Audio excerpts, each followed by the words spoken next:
गुरुर्ब्रह्मा गुरुर्विष्णुः गुरुर्देवो महेश्वरः गुरुः साक्षात् परं ब्रह्म तस्मै श्री गुरवे नमः तस्मै श्री गुरवे नमः तस्मै Shri Namaha. We are in Amrutanubhava, chapter 7, OV or verse number 124.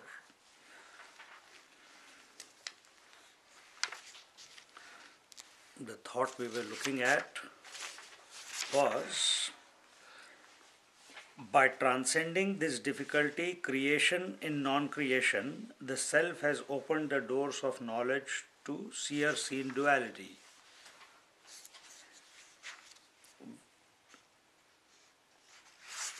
Just like when we are walking on a misty morning, and in that misty morning we see a lamp, lamp post, and start imagining it to be a ghost. And as a result, there is nothing there. There is nothing there. There is only a lamp and there is only mist. But you start imagining a ghost, and as a result go through the experience of fear, etc., etc. Yeah. Same way, where is just like that, where the ghost is, it is a creationless creation. Where there is nothing there, yet you are seeing something there. Exactly the same way, this individual is seeing something where there is nothing but the reality, and seeing all this multiplicity where there is only unity, he starts interacting with this imagined multiplicity and starts going through the reactions, starts going through the expectations, ambitions, possessions, anxieties, etc., etc. And this is and that's when so really speaking, there is only one, and that one, as if, we can only use that word as if sees something where there is nothing to see. And hence his creation begins. His world of duality begins. He becomes the seer, and that becomes the seen. Today in the meditation, that's what thought was. That mind, the potentiality of the Lord, is not other than Him. Similarly, the potentiality of you, what is your potentiality? Your mind is your potentiality. That mind is not other than you, the self. But how do we experience that mind? As separate to ourselves, isn't it? So a vision, initially yes, to come to recognize that this mind is not other than me, that this is a phenomena which is taking place, it is not a real thing. A real thing is only one, it cannot be two. And that one real thing is the consciousness or the conscious principle, pure consciousness. So what is the final stage? The final stage is recognizing the mind, the senses, the body, the space, air, fire, water, earth, everything to be of the nature of the self alone. If that is the ultimate goal, then why are we imagining right now? That is the question. Why are you doing that? That is because of incomplete knowledge. We have imagined something where there is nothing to be imagined. Looking at a girl, we imagine I am the husband. Looking at a child, we imagine we are the father, isn't it? And we keep taking the various roles. Where are those roles? Are they real? Are the roles that we are playing, are they real? No, they are only an imagination. And we make them so real, and we play the role so well, and if we don't play it, we feel bad, we feel guilty, we want to continue to be better and better and better. But with regards to what? With an imagination. With something that is seems to be existing but actually is not. What is that? The role. Same thing is the mind also. It seems to be there but actually it is not. And where is the whole world? In the mind. Isn't it? Where is the whole world? Only in the way, in the mind, and that mind is now going through the waking world, the dream world, and the deep sleep, unmanifest. So if the mind itself, now forget about the world trying to solve the situations of the world. Come back to the mind where the whole world exists. What is this mind? It seems to be there but actually is not there. And we have taken it to be real. And we are at its mercy. So, where should our attention be? On something that which seems to be there but is not there, or the one who knows that something seems to be there but is not there? What is the substratum? We must come back to the essential, come back to the core. And what is that core? That core is which has never changed. It is ever. Mind keeps going, fluctuating. Mind keeps changing. Can I just interrupt and ask? Mind is thoughts, isn't it? I mean, mind is self, or whatever, but thoughts are what we call mind, that are coming and going and fluctuating and all this sort of thought. You're talking about thoughts, and that which watches the thoughts. Yes, you can say that. You can say that. But mind is not just thoughts. Mind is not just thoughts. Because we have a mind which is empty also. And we have a mind which is full of thoughts also. Isn't it? It's not the same mind.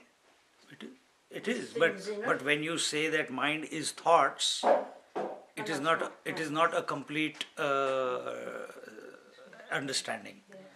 Because mind can be a silent mind or mind can be a turbulent mind. Isn't it? Yeah. So that is the two ends of it. One is the unmanifest mind and one is the manifest mind. Again it comes to the same thing. Understand? Thank you. Yeah. Now coming to the 124th OV, this thought what I have just explained, it is continued. Drushya chiya srushti dithi vari dithi uthiliya talavati chinmatrachi. There continues to be an upsurge of knower-known duality, and yet the non-dual pure undivided consciousness continues to be the same. Exactly what I was just now saying. When the consciousness manifests in the form of the two aspects, seer and seen, it is called mind. So what is mind? It is the I and the that thought interaction, isn't it?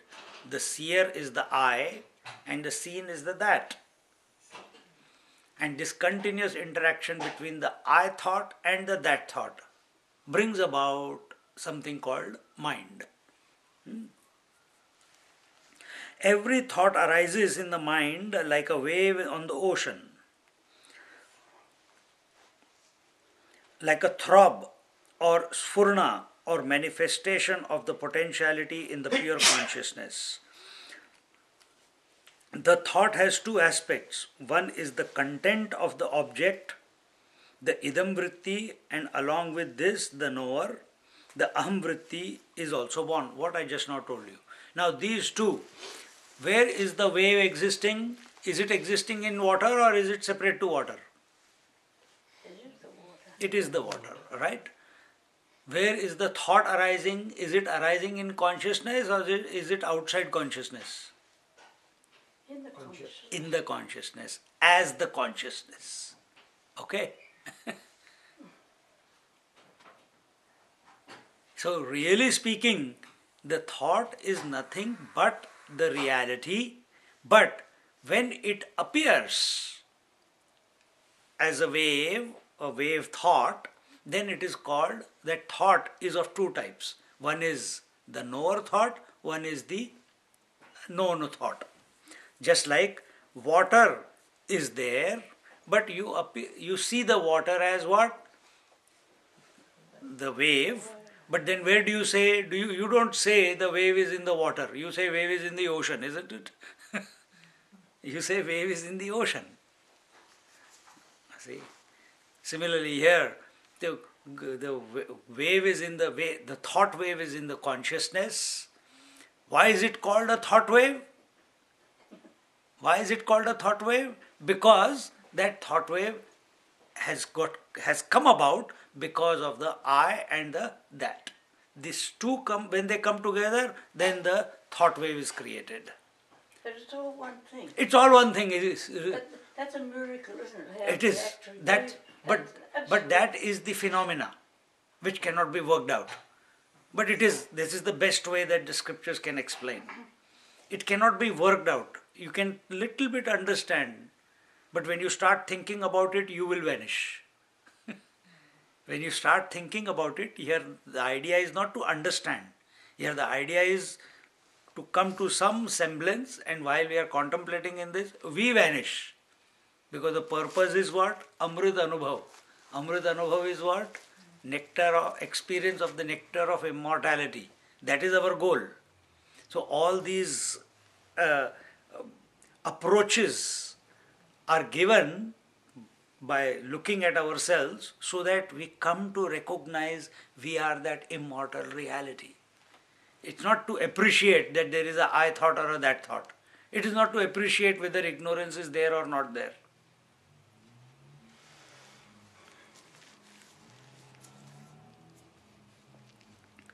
With each thought, a new trio of knower-known knowledge is born and dies. Thus, each thought is independent of the next and yet connected like beads on a string. All the thought beads, whether joyful or not so joyful, are supported by one substratum, the pure consciousness. This thought gets reflected in Bhagavad Gita, Sutre Manigana Iva. In the 7th chapter of the Bhagavad Gita, there the Lord says, I am the substratum and the whole world is strung like beads in me. I am the thread and the whole world is strung in me like the beads. Now what is same thing you bring here? What is strung in you? What is the bead here? Every bead, every thought is the bead. And how is a thought formed? The knower, the known, the knowledge. The seer, seen, and the seeing. The knower, known, knowledge. The experiencer, experienced and experiencing. Hearer, heard, hearing, and so on. So, at any given moment, only the I can interact with only one knowledge. The seer can only see. When seer, seen, seeing, one thought is over, it goes away. Then the next hearer, heard, hearing is coming, then that goes away. Then knower, known, knowing is coming, that goes away. And this way, continuously, the triad are coming and going, and coming and going of each triad is equal to coming and going of each thought. One triad is equal to one thought. One triad is equal to one thought. But there must be, if the water is coming and going on a river, in the river, when we stand on the banks of the river, we see the river flowing. It has to have a base on which the water can flow, isn't it? So what is that base? We say it is the river bed, isn't it? Exactly the same way. So what is a river? River is we just looking at water. But somewhere deep inside we know river cannot be a river without a riverbed, isn't it? So when the word river in normal parlance means only the movement of moving water. But actually speaking, the river word includes the substratum and the flowing water. The river bed and the flowing water. Exactly the same way. The word mind includes the substratum, the consciousness, and the flow of thoughts. But what we say, mind is only thoughts. But mind is, for the mind to be mind, there must be a substratum, there must be a foundation on which the thoughts are coming and going all the time. That foundation is the consciousness. And what are these? That in the 7th chapter the Lord said, I am that substratum. And what are the thoughts? The thoughts, each set of thoughts which are coming and going, coming and going, coming and going, they are the beads. And that is what is explained here.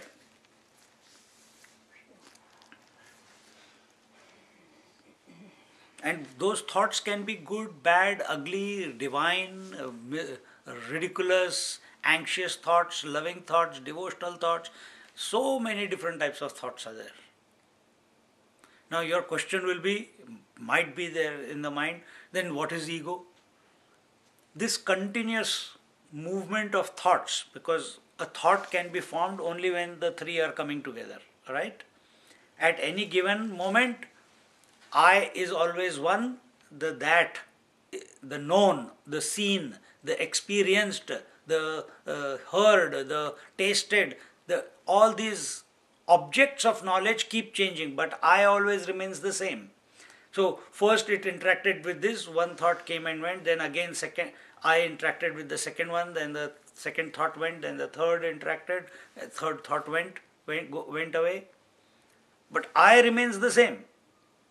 It can interact with each object of knowledge only one at a time. But it is happening at such a great speed that an illusion of continuity is created. And that illusory continuity, the one who owns that illusory continuity and feels that he is the continuous, is the ego. But then it comes about from the interaction with the outside world, isn't it? And the hearing and the senses and everything. It all builds up to... Say that again. The ego is built up then of all the things that come through the sight and the sound and the senses, from out there to there to there. And that is a wrong conclusion. Ego does not come about because of the stimuli coming in. It doesn't. A realized master is also having the stimuli coming in, but he is not owning it. Can you stop while living not to see if the eyes are open? Can you stop the ears from hearing if the sounds are there? But what you can stop is taking ownership of it, becoming identified with it. Yeah. Got it? So that identification is what it's creating the entity called ego. Or but who's the one that's identifying? It is also the I, but it is the imaginary one. Actually, it is only interacting with one stimuli at a time. As long as you do that, then you are living in the moment. But when you start imagining that all the moments are connected, all the thoughts are connected, and all thoughts are mine, and I felt that bad thought, now I am feeling this good thought, I was born at that time and I am now so many years old and I am one day going to die, or I should have done that, or I should not have done that. All this, who is saying all this? That imaginary continuity is taking the ownership of all the thoughts from birth till now. That's creating the I sense. The the ego, yeah, the ego sense. Not the I sense, the ego sense. The ego sense, yeah. What is ego? The one who wants to do and to enjoy. But behind that again, or on top, That- the substratum of that is the, as you call it, is the, Correct, is the correct.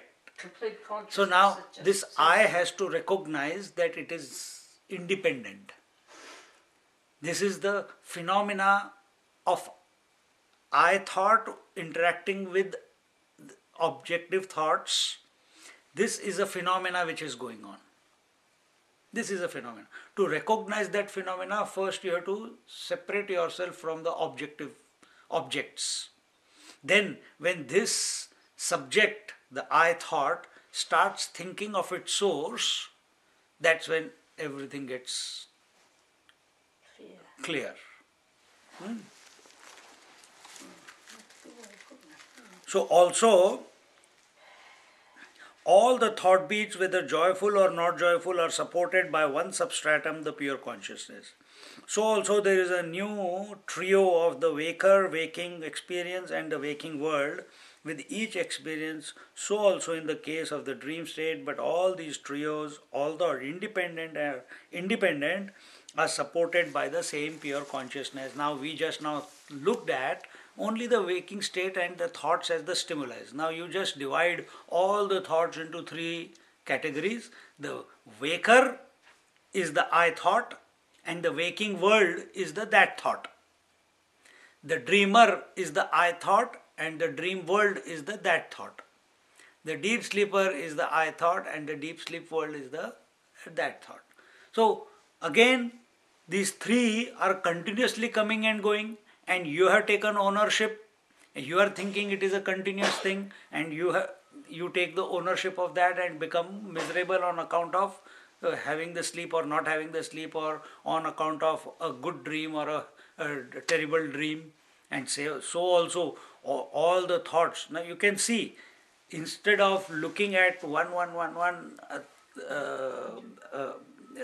you call in the waking state, each thought being formed, you know that these three, waking, dream and deep sleep, coming with their corresponding worlds of experience, they come and go on a daily basis. But can the waker, dreamer, deep sleeper with their corresponding worlds, the objective world that they experience, can they exist? Yes, they seem to. Right now we are in the waking world and we feel that the dream world is somewhere, it's a gaga thing, who cares about it, and it's just a figment of imagination. But you also know that these three cannot come and go without, just like a river cannot come and go without a riverbed. Similarly, the waker, dreamer, deep sleeper with their corresponding worlds cannot come and go without a substratum. That substratum is the real you. That substratum is the real you. When air is exhaled, where does it go? When it is inhaled, where from does it come? At that point, one experiences a constant throb at the level of each cell. Thus, one can notice two phenomena. One is the manifestation of consciousness without knowledge, such as the involuntary psychological functions, and the second is the manifestation of consciousness with knowledge. It goes on continuously with reference to the knowingness. So, after one knowledge, another knowledge is born.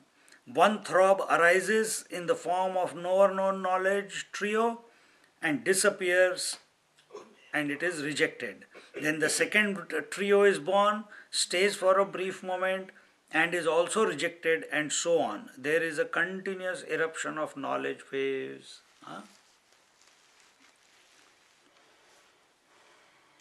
So how do you come to know? See, we have to think of a thought to see that it is coming and going, right? So either you chant the name of the Lord, or here what Swamiji has told is catch the throb. What is that throb? You can even catch your heartbeat for that matter. So First heartbeat is there. You know, you are the knower. Heartbeat is the known, and the knowledge is taking place in your mind. One heartbeat comes, it goes away, isn't it? Does it stay continuously? No. One heartbeat comes and goes away. Then there is a gap. Then the next heartbeat comes. Again, you are the knower. Heartbeat is the known, and the knowledge is taking place in the mind. A thought is created. Second heartbeat. Again, that goes away. Then again, the next heartbeat comes. See? So, because what we are trying to find out, at this moment when I am speaking continuously, it is very difficult to catch one after the other thoughts. So we have to slow the thoughts down. So how do you slow the thoughts down? Listen to your heartbeat. Listen to the throb by focusing on the breath, and it will slow down. Sometimes in meditation we do that, isn't it? It comes, you become aware of it. So instead of just trying to, what is the throb, where has it come from, no, understand. This throb is a phenomena that the one throb, second throb, is throb more important or the one who is independent of the throb more important? Our focus is on something. Our focus should be on the one who is focusing. Then everything gets over. But the substratum, the pure consciousness, is only one as ever. When the attention is on the waves, one talks of manyness. If you think of the throb, you talk of the world, you talk of the thoughts, you talk of the mind, your attention is extrovert, and there is no solution for that. Not only there is no solution in the world is in your mind. When you think about the mind, there is no solution in the mind also. So do not intellectualize only. By logic you will not come to any conclusion in life. By question answers one cannot come to any conclusion in life. Then where should the attention be? It should be on the substratum, not on the wave. It should be on the water. So here, on the substratum of consciousness, the waves are expressing in two waves. One is the sentiency, the other the knower-known knowledge trio. Once the trio gets strengthened, then the identification with the Vijnanmaya Kosh becomes firm. That means the intellectual sheath, the identification with the intellectual sheath becomes firm. Identification with the individuality is too strong, and such individuals are unable to drop the world, to forget and forgive. They have too much expectations from the world. All this results in the bondage to the wakerhood. So the more we give importance, the more we give credence, the more we give value and attention to the world. Yesterday also someone asked, Swamiji, why? But the world came out of bliss and everything, but how do we understand, so much pain and so much terrorism going on, killing going on, famine going on? How do we understand? You cannot understand. Nobody has ever been able to understand. By looking at the problem, you will not understand the problem. When you step out of the problem, then you can understand the problem. You all know that. If you are in the problem, you will never be able to solve the problem. You have to take a step back from the problem, and then you can, even if it is inside the house, there's too many things going on. I don't know if you are at a job or something. Suddenly you take a chill pill and you just move out of the situation, go for 2 or 3 breaths, or stop everything, or go out of your workplace. Suddenly you get a refreshing look of how everything is going on. You have to step out of the problem. So if your mind is the problem with so many thoughts and you are not able to understand, you have to step out of the mind. How do you step out of the mind? By being the substratum. Do you need to do anything to be the substratum? No, you are already that. Then what do you have to? All the thoughts are coming and going. I know that. Then are the thoughts more important, or the one who knows that the thoughts are coming and going, that fellow is more important? Thoughts are coming and going, which means they are temporary. The one who knows that they are coming and going is permanent. He is never gone anywhere. But we focus on the thoughts and dig our own grave, create our own confusions, create more doubts. So come back to the one unchanging principle. But this has to be remembered initially. And that is why we study the scriptures. Because this continuous obsession with thoughts, obsession with logic, obsession with the objective world is not going to bring about the tranquility that you are seeking. There are no answers in this world. There are no answers. Because the whole world is in your mind, and mind itself is a phenomena. How can phenomena give you answers? A mirage is a phenomena. How can you drink the waters of the mirage? You cannot. And that's what we are trying in the waking world, to get happiness from the world. It is not possible. Think about it a little bit coolly.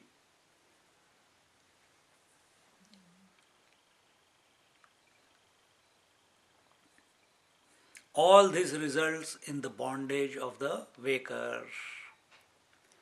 Dreamer doesn't get bounded by the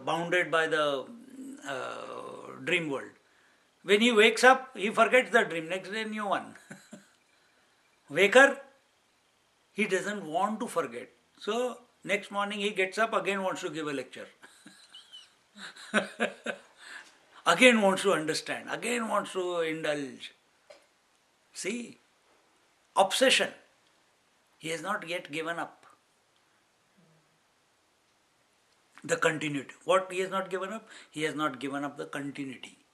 The ownership that all this is, that I was there yesterday and I am there today also. But with respect to the world, yes, the feeling of I has to be beyond the time. Therefore the feeling is that I was yesterday also, today also, and I will be there tomorrow also, because I is beyond time. But where is he superimposing that continuity? Onto the objective world. And that is the pulling of past into the present, and eventually wants to take the present into the future. And this imagined continuity is the problem, is the identification. So we have to get out of that. On the ocean of consciousness, millions of waking, dream state and deep sleep experiences are born. Just as it is impossible to locate the position of a wave with reference to time and space, so it is impossible to locate any individuality with reference to time and space.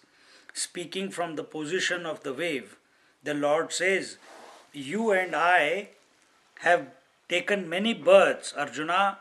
The only difference is I know all of them, and you as a wave know none."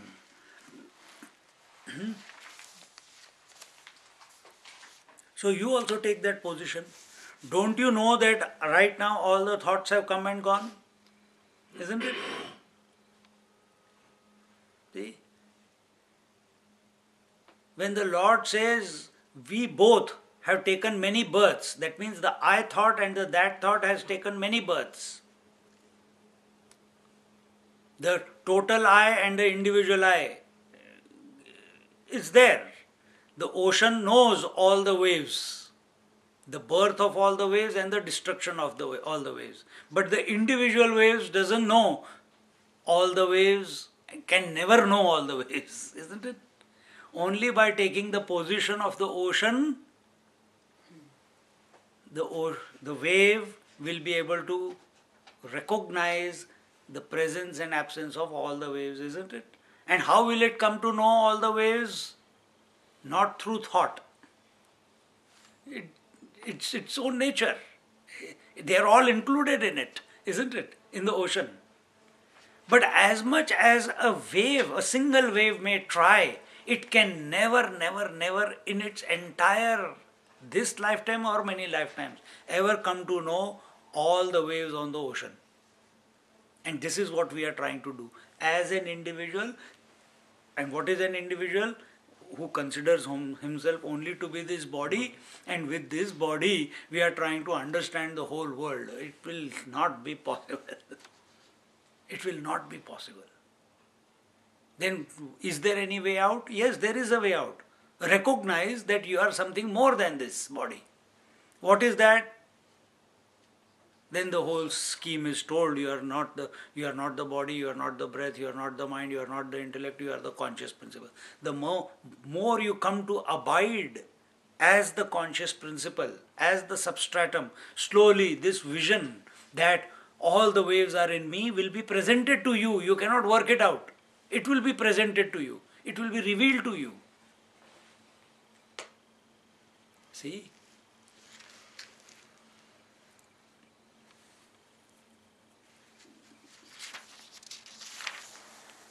Let us develop the technique by which the attention will only be on the Shuddha Chaitanya, means pure consciousness, ignoring all the other experiences which come and go. See how same thought is being expressed. Just as something in the dream plane itself throws one out of the dream state of consciousness, in the same way, something in the waking plane of consciousness alone will throw one out of the waking plane of consciousness to the Shuddha Chaitanya, and that I is. So, who throws you out of the dream? The I throws you out of the dream. Then who will throw you out of the waking? I will throw you out of the waking. When one learns to see the three planes of consciousness as a game that is being played by the Lord, then nothing in the world can be taken seriously. Just as the fire in cinema story is not taken seriously, that is the vision of the absolute I, the Chinmatra, the Shuddha Chaitanya, is as it always is.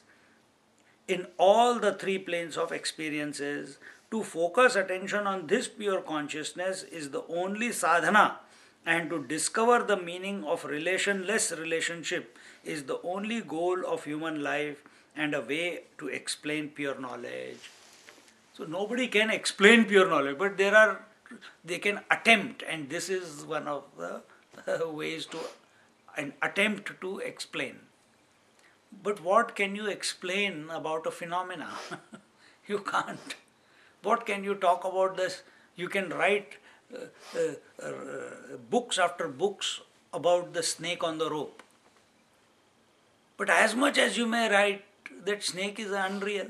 It is only an appearance. It is only an unreality. See? It's only an unreality. Same way, the more you are in your mind as the mind, you will never be able to come out of the phenomena. Mind is the phenomena, understand this. Mind is the phenomena. And that mind is going through the cycle of waking, dream and deep sleep. That mind itself is becoming the waker and the waking world. The mind itself is becoming the dreamer and the dream world. The mind itself is becoming the deep sleeper and the deep sleep world. Don't you know all this? Yes. Find out who is this fellow who knows all this. Find out. Slow down. Accept yourself. Maintain that poise. Without a thought. Maintain the poise without a thought. That it is me, it is not someone else, it is me. I know that these three came and went. What does it mean? What is the impact of this statement that the waker, dreamer and deep sleeper from childhood till now have come and gone, and I have known every morning I get up and say, I had a good sleep. I know on a daily basis that the waker, dreamer and deep sleeper are coming and going. Who is this me? But I feel I am the waker, but I also felt I was a dreamer when I was in the dream. But when I woke up, the dream vanished. What does it mean to wake up from the waking plane? Then can I think about the world and wake up?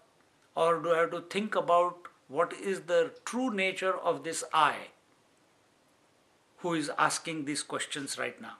Oh, so questions are only putting me further away from the I consciousness that I am. Every question takes us away from the I. So, what do I need to do? Let me be silent for a change. Let me remain in that poise without any disturbance. Let the day come and go without this pure consciousness that I am being disturbed. Let the waker, one cycle of waker, dream and deep sleep come and go, but let me be aware of it all the time, in silence. Let the mind think, but I will remain an observer. I will remain untouched by the mind, because this mind is going through the waking plane, dream plane and deep sleep plane. So why should I get worried about what is happening in the waking plane? If I am not worried about what happened in the dream plane, I should not be worried about what is happening in the waking plane also. So let me stand apart. Give yourself one chance.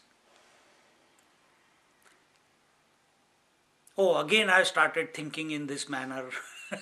Again I am creating more thoughts in my mind, thinking that I must stand apart. Okay, they have come by themselves. They have brought me to this point. Let me remain silent now. Remain silent. Remain silent then. And allow it to reveal. Allow it to reveal that you are that one. Then you will not fight against the waking world. You will not fight against the husbands, wives, children, people, terrorism, killing, disease. You will not. You will accept everything in the mind, but you will not be attached to the mind.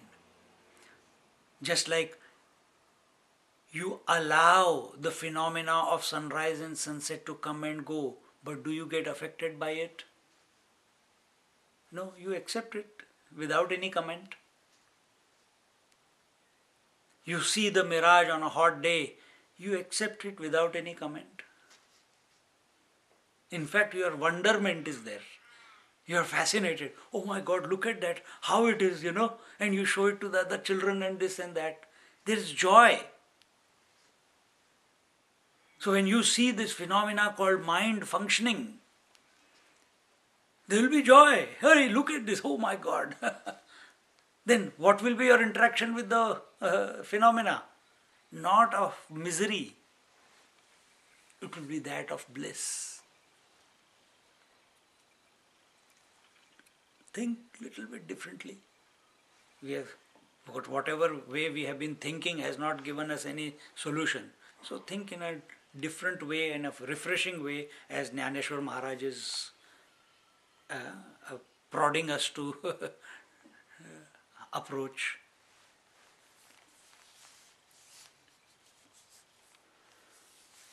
This pure knowledge revels in the intoxication of plenitude and expresses itself in infinite varieties of waves, never repeating itself. No river, no wave on the ocean is ever the same. No thought in your mind can ever be the same. No, but yesterday I was yesterday I was a woman, and today I am also a woman. Yesterday I was a mother, today also I am a mother. Last week I came to the class, this week also I am the class. Everything is the same. No, it is not the same. That illusion of sameness is there, but in 1 week you have grown. From one thought, if I say, these 3 words, if I say, they are happening in a sequence. By the time I have said if I have changed, then I has changed, say has changed. I have already changed because moment has passed. We don't realize that. But we have already changed. So no thought Whether it is of it's a daytime, we are in the 2015, or we are in this room, everything is continuously changing, but we don't have that vision to see the change at that finer level because our minds are too fast. The identification is so deep. If we slow down, and put our attention on the conscious principle, it will become self-evident. The phenomena will lose its impact on you. The phenomena will lose impact on you. You don't have to do anything to drop the phenomena. Phenomena will still continue, but it will not be able to entice you. It will not be able to affect you. It will not be able to trap you, because you are not giving it any value and attention. So what does the verse say? Darshana riddhi bahuvasa chitcheshu matala aisa zeshila napahe arisa vedyaratnacha. This pure consciousness has become so presumptuous, intoxicated and arrogant that it revels on the plenitude of the seen and does not repeat seeing the same stale object again. He is talking it from the consciousness point of view. How beautiful it is. Knowledge, darshana, expresses itself as drashta, the knower, the seer, which when it comes in contact with the seen, the drishya results in knowledge. Thus the knowledge expresses itself both as the seer and the seen. What is this knowledge? The consciousness. Consciousness is knowledge. This knowledge, the reflected consciousness, it expresses as the seer and the seen, the I and the that thought. Then knowledge becomes arrogant and also extravagant out of his own plenitude, because what is this self? Self is infinite. There is no end to it. There is no beginning and no end. So infinite possibilities. Infinite possibilities. See? Just like in your daily life, you are not happy with the same food on a daily basis. You want something different in the morning, something different in the lunch. Imagine eating bread, or banana for day in and day out, and every time you're hungry, banana. You don't, it's boring.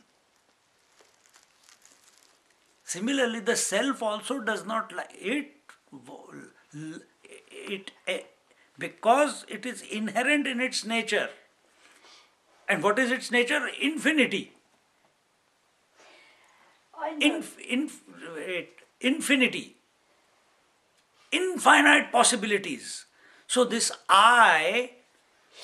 this knowledge, this reality, out of itself expresses as the I, and out of itself, out of that phenomena, out of itself expresses as the that objects infinite ways of interaction. The I remains the same, but the objects keep changing and keep changing because it has the potential to express as the many.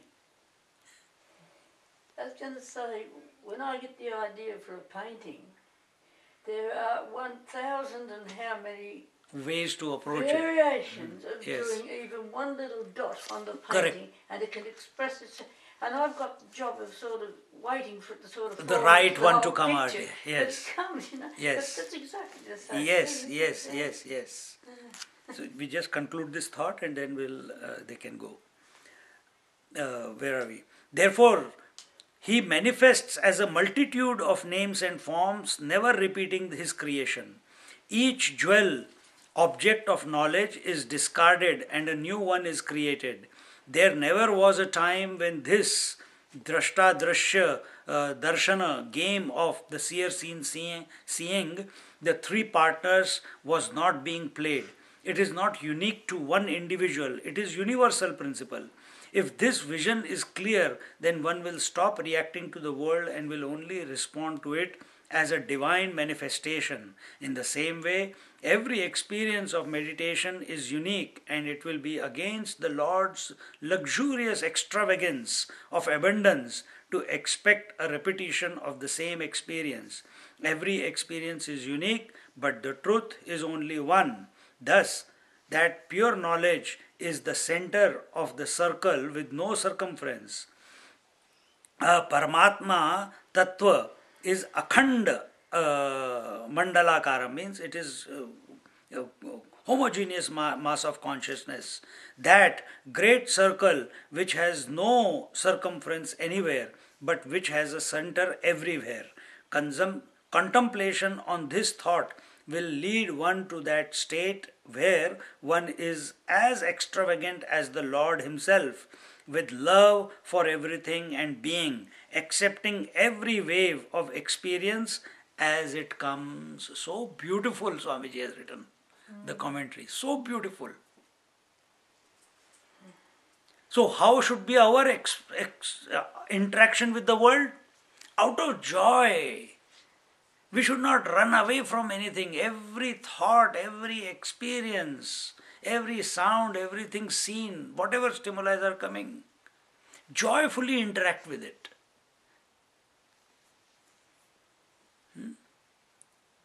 And when you are joyful, inside there is silence. Whenever you are happy, inside there is silence.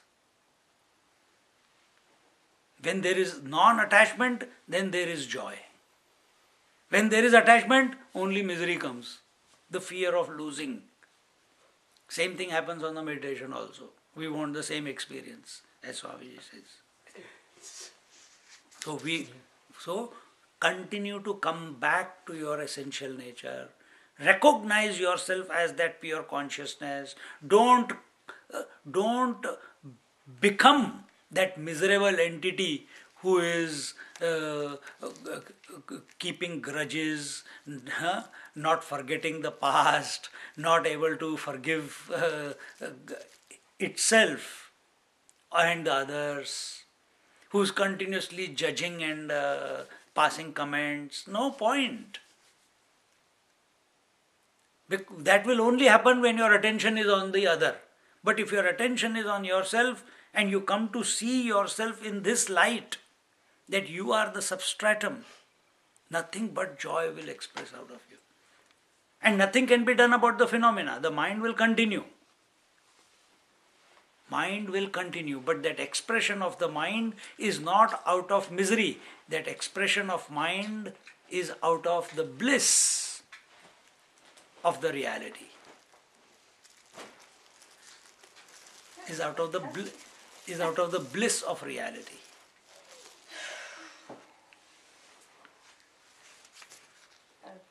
So in this way, we must contemplate these 5 verses. These 5 verses are going to explain this point. We have done 2, so we'll see.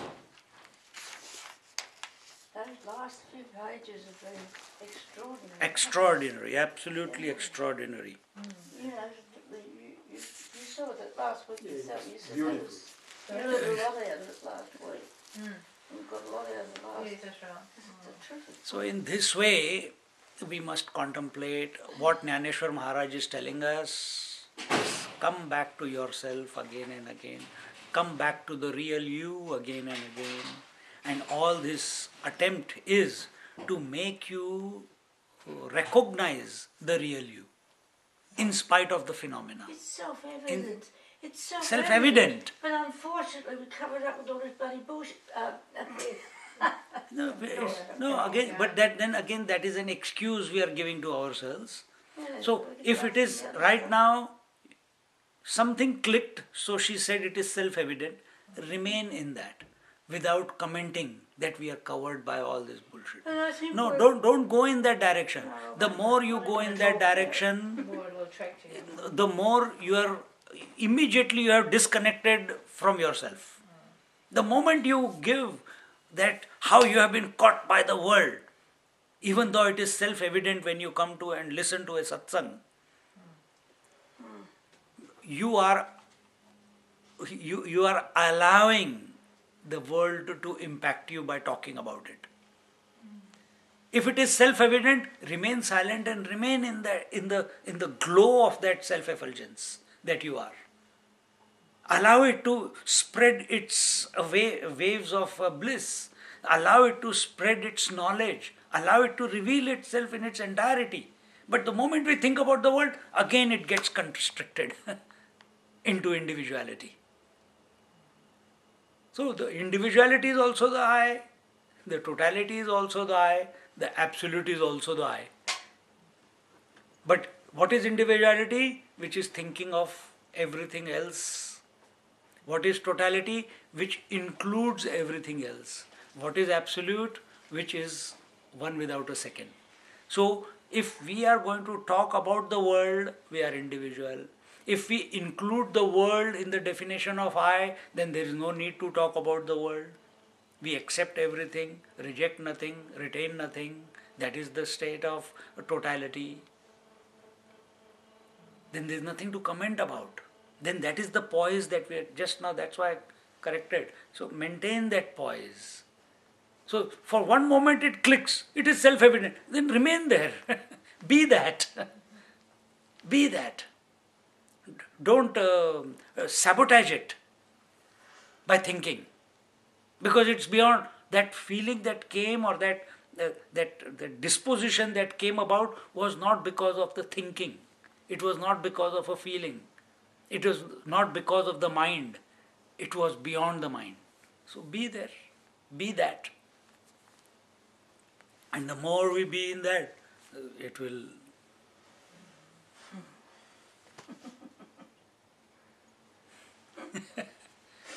I'm going nuts, I really am. It's wonderful. It is. But the more mad I You're get, talking about the individual thoughts, and we imagine continuity and so forth. I thought of the way they make animated films. Absolutely. Everything's still, and they join it together, and it gives it. So beautiful, Amma. Very nice one.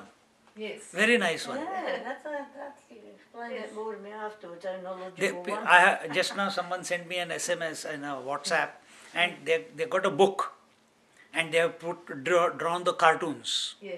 And all he's doing is taking the book like this, and he's doing... and you can see the first there were two players, then the two players started playing with the ball. You can see the movement of their legs and they are running around, but all he is doing is flipping the pages at a great speed. But is that continuity present? No. Each page is independent, isn't it? Yes. But the continuity, the speed at which the pages are being flipped over is creating that unreal continuity. Yes, that's That right. there is a football match going on, and you can see the whole match. I can show it to you. But the cartoonists always done that. Exactly, the before cartoon. They do the stuff they Absolutely, do. cartoonists do the same thing. Yes, The I know. animation also. First they do it on the paper like that, and then they do it. Then you're saying, Exactly the same way is our... so that's giving us the idea of I being the ego, this continuous... This idea of It's so continuity... fast. Exactly. It's there in its own absence. That's what you've Absolutely, been telling me. yes. Thanks to her with that example. Good one. Very good one. Same, we have said it in a different way. We have said it like on the screen of the TV. Yeah, but I never saw All the forms and space, air, fire, water, all that is continuous, but actually it is not there on the TV screen. It's an imagination, isn't it? It's a projection. Same way, here also, when you are flipping the pages, it's a imagination, it's a projection of continuity, but actually there is no continuity. And that's what the consciousness is actually doing. It doesn't do anything. Well, it doesn't do It anything. just I mean, is. it all appears on its own. That Yeah. phenomena of multiplicity is going on. But it's still all one thing, isn't it? There is no real duality in this whole thing. There is no It duality. appears to be. It appears to be, but actually is not. Yes. Now that we cannot pinpoint how does it work out. We can give you this example, that example, this example, but all examples put together is not what it is.